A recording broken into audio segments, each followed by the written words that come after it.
Məndən içində bazar qiymətlərini soruşmusunuz. Hal-hazırda gedirəm bazara sizlər üçün qiymətləri çəkməyə. Hal-hazırda tısbağa görürsünüz. Bu su tısbağasıdır. Bunlar bunu yeyirlər. Balıqlarla da bərabər saxlayırlar. Qiyməti də 15 yuandır, səhv eləmirəmsə kilosu. Bunlar krevetkadır və hərəkət edən canlı krevetkalardır. Qiyməti də 20 yuandan 18 yuana düşür. Hal-hazırda görürsünüz, canlı mən ilk dəfədir görürəm. Bəlkə də siz görmürsünüz. Daha sonra digər canlıları görürsünüz burada. Və burada demək olar ki, hər şey satılır. Dəniz məhsullarından deyək. Belə bir dəniz məhsulları var. 40 yuanı ilbiz satırlar. Bizim həyətdə bundan doludur da yəni. 10 yuan, 22 yuan, 8 yuan, 6 yuan və müxtəlif boylarda var və hamı gəlir buradan canlı-canlıları aparıb pişirir. Bu balıq xoşuma gəldi, qəşəng qırmızı balıqdır. Burada isə ətin kilosu 39-90 yuandan başlayır. O da hardasa 9 manat 50 qəpik eləyir və bu arada qedirəm ki, sümüksüz ətdir buradakı. Acı bibərin kilosu 4 yuan, 50 nədirsə onlarda bilmirəm. 4 yarımda belə deyil. Badımcan 3 yarımda belə deyəcəm. Çünki ondakı yüyənin xırdasına nə deyilir onu bilmirəm. O da hardasa eləyir 80 qəpik, 83 qəpik eləyir badımcan. Hello. Pomidor 3 yarımdır, 3.5'dir. O da hardasa eləyir 83 qəpik. Yəni qədər. Donuzun dərisidir. Bunu bilmirəm niyə satırlar. Bunu yeyirlərmi yoxsa yox onu bilmirəm amma yəni də bunu satırlar. Təmiz xaçlıq bu donuzun ayaqlarıdır. Bunu xaç eləyirlər böyük ehtimal ki burada. Daha sonra da bunu satırlar.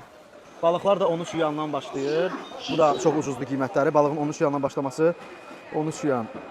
Bu arada qeyd edim ki 100 yuan 23 manatdır.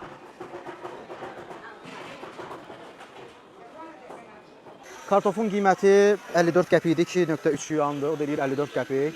Burada bibəri daha ucuz qiymətə qoyublar. 3 yuana qoyublar, 3 yuan eləyir 71 qəpik. Qırmızı soğanı 1.50 yuana qoyublar, o da eləyir 35 qəpik. Bazarda məni görüb elə tərs-tərs baxırlar ki, sanki bir yad planetdə girib bazara. 30 dənə yumurtanı 4 manat 29 qəpiyə verirlər. Burada da 16 yuan eləyir. O da 16 yuanda gör nə qədər eləyir? 16 yuan eləyir 3 manat 81 qəpik ümumi hamısı. Çox qəşəngdir. Qiymət olaraq kənd yumurtasıdır. Qiymət olaraq da çox münasibdir, əla. Karelyokun qiyməti 2 yuandır. Bu da eləyir 47 qəpik. Portağalın qiyməti 6 yuandır. Bu da edir bizim pulla 1 manat 43 qəpik. Armudun qiyməti 4 yuandır. Bu da hardasa edəcək. Mən sizə tam olaraq qiyməti göstərim. 4 yuan edir 95 qəpik. 1 manat belə etmir. Kartofun qiyməti 1.8 yuandır. Bu da edir 42 qəpik. Yəni ilk görəndə uzaqdan mən bunu alça sanmışdım, amma bu üzümdür. Qiymətləri də çox münasibdir. Hardasa təxmini 10 yuandır. 9 yuan imiş. Mən dedim ki, əlinlə göstər, o da göstərdi. Bunun qiyməti 9 yuan imiş. Kişni, şüyüd, istədiyiniz bütün göy-göyərtini də buradan ala bilərsiniz. Bananın qiyməti 2.5 yuandır. Həqiqətən çox ucuzdur bananın qiyməti. 2.5 yuanımız da edir 59 qəpik. Bananın kilosu 59 qəpikdir.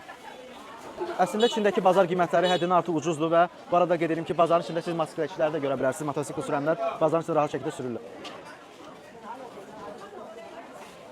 Artıq ikinci dəfədir ki, Çin bazarındayım və buradakı qiymətlər həqiqətən Azərbaycan vaxtında dəfələrlə ucuzdur.